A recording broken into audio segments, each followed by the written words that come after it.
Area 8. Babies this young are extremely responsive to the emotions and the reactivity and the social interaction that they get from the world around them. This is something that we started studying 30, 40 years ago, when people didn't think that infants could engage in social interaction. In this still face experiment, what the mother did was she sits down and she's playing with her baby, who's about a year of age. I'm like a girl. Oh. And she gives a greeting to the baby gives a greeting back to her. Yeah. This baby starts pointing at different places in the world, and the mother's trying to engage her and play with her. They're working to coordinate their emotions and their intentions, what they want to do in the world. And that's really what the baby is used to. And then we ask the mother to not respond to the baby. The baby very quickly picks up on this, and then she uses all of her abilities to try and get the mother back. She smiles at the mother. She points because she's used to the mother looking where she points. The baby puts both hands up in front of her and says, "What's happening here?" She makes that screechy sound at the mother, like, "Come on, why aren't we doing this?" Even in this 2 minutes, when they don't get the normal reaction, they react with negative emotions, they turn away, they feel the stress of it. They actually may lose control of their posture because of the stress that they're experiencing. Okay. I'm here. And what are you doing? Oh, yes. Oh, what a big girl. It's a little like the good, the bad, and the ugly.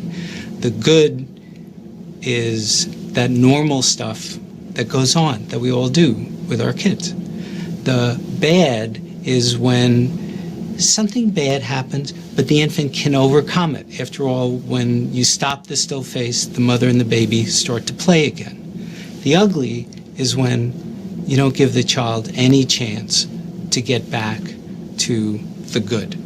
There's no reparation, and they're stuck in that really ugly situation. We recognize that returning the child to our nursery can cause anxiety, and we want to provide you with clear understanding of our modified practices and procedures. We have strictly followed the guidelines of the authorities in UAE, and we have adapted our environment to implement the highest procedures of hygiene and sanitization practices. Some of this practice in place, we are asking one of the family members to wait in the pickup and drop-off area while our nurse completes the screening process. We continue to take the temperature for the child of every individual upon arrival in the outdoor building. We are asking one of our bubble members to take the children to the indoor area in the building to minimize any further contact from outside the center after sanitizing their belongings and taking off their shoes. We also clearly have posters for social distancing in place to ensure that every individual clearly understands the idea of social distancing measures. Cleaning, sanitizing, and disinfecting takes place continuously. In line with this, we have introduced our bubble system. Each age group will be allocated a color based on his group. Educators are required to wear personal protection equipment to reduce the risk of contagion and transfer for the safety of both children and educators. 2 tubs have been placed in each area in the nursery, with clear labeled to separate the clean and dirty used toys. Lidded bins have been placed in all classrooms, marked for general and biomedical waste. When children are sleeping, we are maintaining a 1.5 meter of distance and try to name the bed spaced apart in line with the guidelines and alternating head up foot, top and tail systems, so more distancing. Tables and chairs are effectively cleaned as per healthcare regulations and guidelines.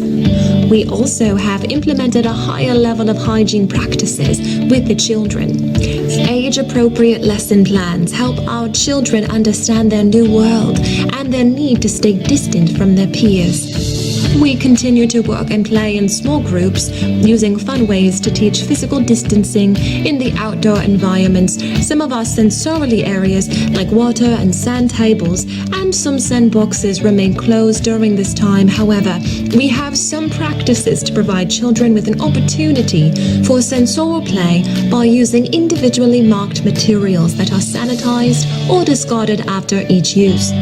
Some things may look different moving forward, but some things will never change. Above all, the quality of care that you will come to expect from us. Our nursery director is always available to answer any questions you may have. We cannot wait to hear more laughter in our classrooms. Welcome back. I'm not going to raise my voice. A warning today about Halloween masks for kids. And medical reporter Liz Bonas shares what the CDC is saying could lead to some scary health concerns. Hey everybody, hello to you. We all want kids to have a happy Halloween, but the Centers for Disease Control and Prevention does have an important warning for parents about masks in this pandemic. They are warning that kids should not wear a costume mask over a cloth mask. The reason for the concern is that for some children, the double mask could interfere with breathing. What they suggest instead is making a Halloween-themed mask from cloth, so one mask does both. In many cases, traditional masks can also limit visibility for kids, so they suggest this year just a COVID protective mask that covers nose and mouth, the safest thing for kids. They also warn that costume masks are not substitutes for the protective face masks against COVID. It is estimated those fashion masks, as they're often referred to, only block about 5% of airborne particles, according to those who make protective masks. Now, that's why many hospitals and healthcare settings suggest that masks have a double layer like this one for face coverings. So this is the front, and this is the back, or the inside, and I sew the strips to the inside so that this can go over your nose, and this can go over your chin. Now, the CDC making these mask recommendations for kids no matter what type of gathering or celebration, whether it's a small party or outdoor trick-or-treating. I'm medical reporter Liz Bonas. We'll throw it back to you. All right, Liz, thank you. I'm hoping that what we're doing here today at Santa School is showing people what they can do and that they can do it magically.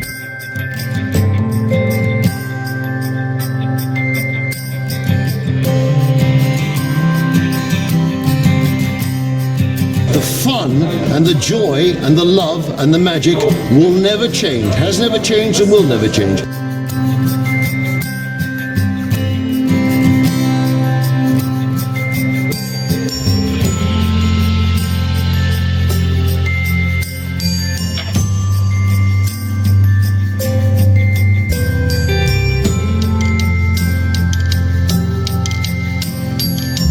So we've created these masks, which, as you can see, they're red velvet with white fur trim, just like Santa's costume. We've made a feature of a mask, and I think a child will feel comfortable with that, because I think we underestimate just how used to masks we all are. Secondly, there's the social distance grotto. So it's moving the furniture around slightly, so that Santa and the child are slightly further apart. Very easy to do. To make a child 2 meters away from Santa does not in any way take away from the magic. As long as you do it beautifully and make it look great, it should be absolutely fine. And we can obviously advise with that. And then thirdly is the giving the present. At the end of every meeting with a child, Santa gives children a present. And we need to make sure that can be done without Santa actually having to hand the present to the child. So we've created an ingenious method using a sleigh in which Santa puts the present on a sleigh, the child pulls a little string and pulls their present towards them.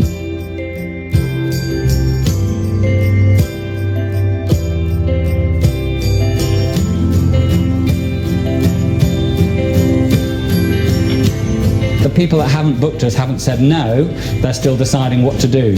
And I'm hoping that what we're doing here today at Santa School is showing people what they can do and that they can do it magically. The main difference, as you can probably see here, is my Chris mask, you see. Very important that we're wearing Chris masks. Now, they're very trendy this year, you see, in 2020. So we've kind of caught up with the trend and thought we're a bit edgy and deep. You know what mean? You see what I did then? You liked that, didn't you? So as all the groovy kids are wearing them, we thought we'd catch up with the groovy kids as well, and we wear them too. Make sure everyone's nice and safe, you see. It's hard work. People underestimate just how hard it is. As an acting role, you need to create an atmosphere in a room that is, just you and a family. So that's quite tough. So from an acting point of view, it's underestimated just how challenging it can be. But the people that we train love it, and that's why they've been coming back for over 20 years, some of them. Photos with Santa could look just a little bit different this year due to coronavirus. Brookfield Properties is the second largest mall operator in the country. It says this year 134 of its more than 150 malls will have a, quote, touchless experience with Santa. That means no sitting in Santa's lap, and masks are going to be required where local and state laws ask for them. There will also be social distancing stickers to show people where to stand while waiting in line. Some other malls are going with Santa Zoom calls instead. Others are having a Santa in a giant snow globe or behind a giant picture frame to add a layer of distance with guests. Katie Johnston for CBS Local News. Check out your New World Order prom. I can't play the music for you, of course, because I tried and already got a copyright strike for that one. Didn't affect the channel, thank goodness, but I was using so-called YouTube-approved music. And yet, boom. Apparently they didn't want you to see this. So I'll just go ahead and mute the video and play it anyway. Or, mute the sound on this particular clip. So you can see it for yourselves. You can put your own music to it in your own head if you like, or play it in the background at your place. But you get the point. I'm at a loss for words on this one. I really am. Like this guy says, wow, crazy.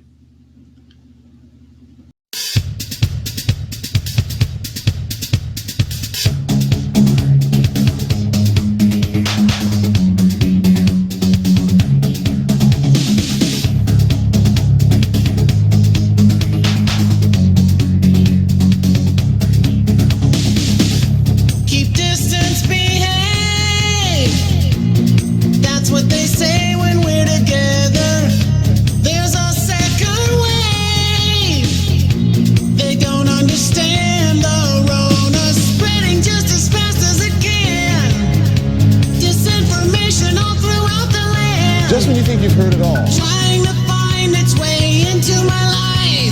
I wear the mask and see the world around me start to crumble. Then I say, I'm masking alone now. I'm really glad to see no one else around.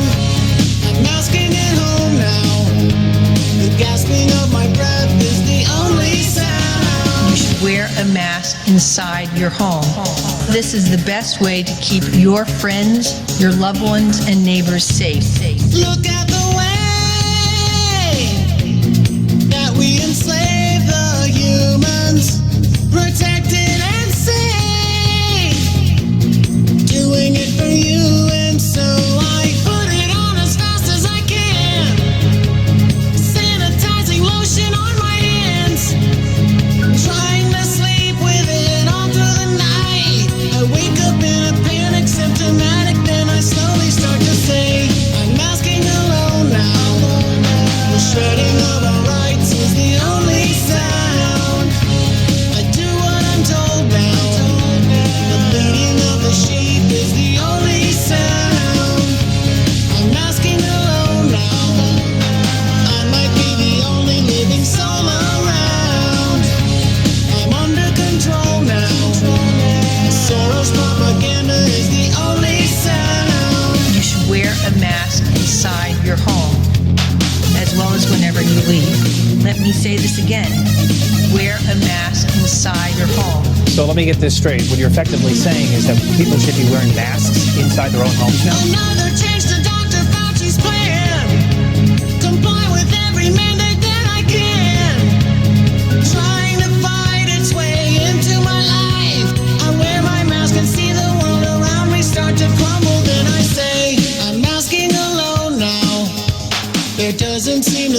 be anyone around.